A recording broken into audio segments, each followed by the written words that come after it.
Maswerteng araw po mga ka-STL, narito na po ang resulta ng STL Pampanga para sa araw na to, first draw September 5, 2024.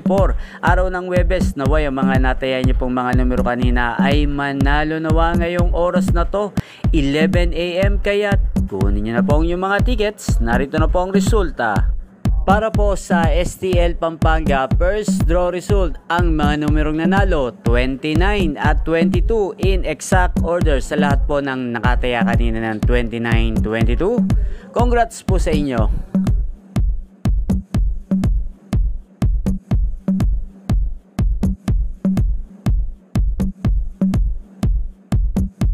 At ayan po, napanood nyo po ang resulta ng STL Pampanga. Congrats po sa lahat ng mga nanalo. Maraming salamat po sa panonood nyo sa aking channel, Roderick Hernandez TV. Huwag pong kalimutang mag-subscribe. Thank you for watching.